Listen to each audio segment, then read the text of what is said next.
It's quite an invitation to practice gratitude when life throws us a curveball, right?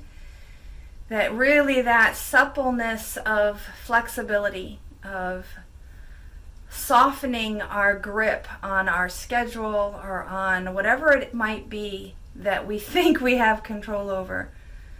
I'm grateful for this practice, for teaching and gently, sometimes even, reminding me of this lesson.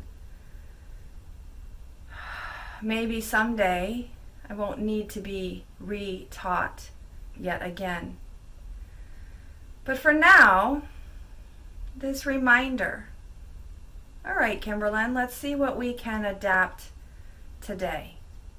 Can you relinquish control yet again? And what it really invites us, perhaps, when our schedule gets thrown a curveball or our life feels like it's turned upside down, is it brings us back to really the only thing that we can control, which is the energy that moves through us. That breath.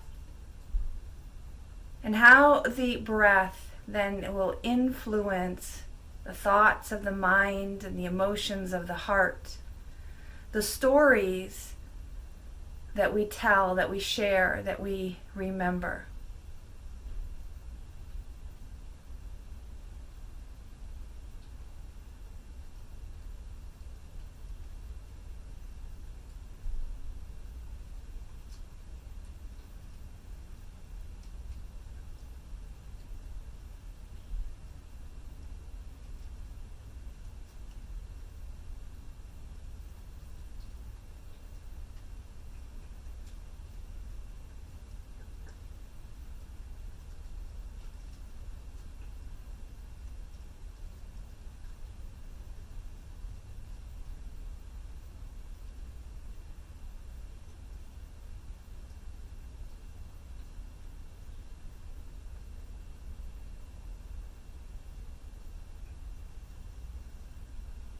Notice how the body might be settling in. The breath might be steadying or deepening. The mind and the thoughts, the racing of chitta, vrittis, these fluctuations of the mind, might be slowing down.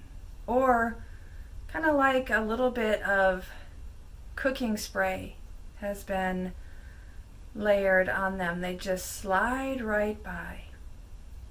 No attachment, no clinging, no grasping.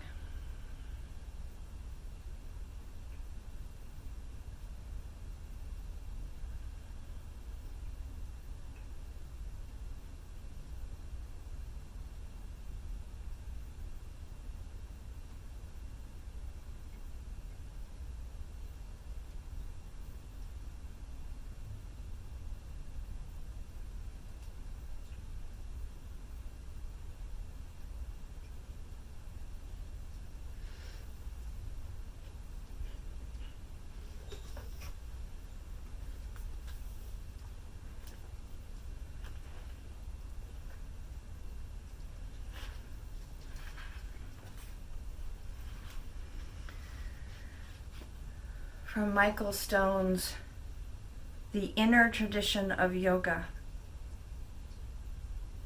He writes, "Our practice, like our lives, does not arrive fully unfolded. Our work is to practice in such a way that makes sense for our particular life, but also challenges the stories of ourselves that enclose our lives in cycles of habit. With clarity, flexibility, and steadiness, yoga teaches us how to move responsively through the details of life. This is possible in every unfolding moment of reality.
There's a paradox, even an irony contained within the practice, within the strategy of implementing and living with this practice.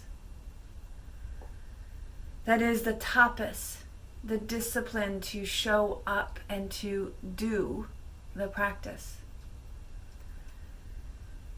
And in that tapas, there is a contentment, a santosha, an allowing without striving, and a letting go of some ideal, expectation, dogma. The schedule, the consistency provides the calm, abiding foundation so that the wisdom, the witness, can see where to ebb and flow, where to soften, and where to shift. This is the practice of living our yoga, of welcoming the breath, not just as life force, but as life itself. Taking the breath is a celebration of life, an agreement to live. And with every breath, can we have that same energy and dedication to move wisely, with compassion towards truth?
They say that about 99% of our thoughts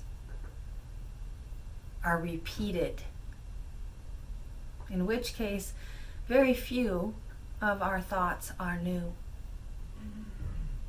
The same could be true of our body's movements. We only have so many ways in which to move. Abduction and adduction, internal and external rotation, flexion and extension. We can have all sorts of names for these things, but really it's about balancing the habits, the patterns that are familiar, and cultivating space and permission, the suppleness to stay open to something different, something new. Is there really anything new? And yet, it's all about cultivating that awareness. Back to Michael Stone, he says, in yoga, we always move from that which is known to that which is unknown. We use the known in order to find its edges. At the edges of the known, life reveals itself because we have arrived at the limits of knowledge, the limits of understanding. I find myself resistant to the idea of limits, not only limit to knowledge, but particularly my limit to understand. I love to study.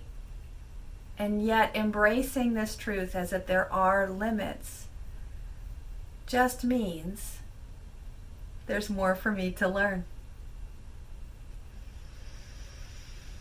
We come to the heart of yoga, an intimacy in which we find ourselves in the vast circle of life, cherishing all aspects of life equally, and committed to the renewal of our best resources: awareness, kindness, and loving action.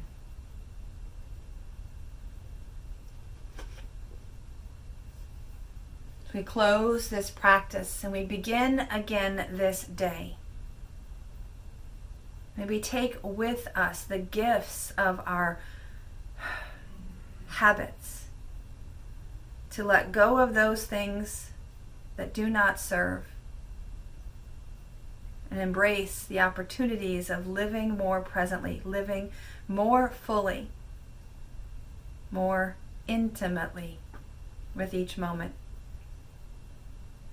May we breathe deeply, move freely, labor lovingly.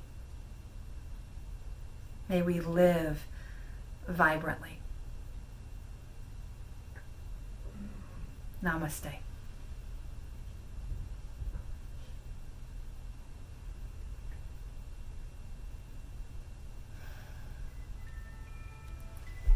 Thank you so much for sharing this practice and allowing me to share a little from Michael Stone.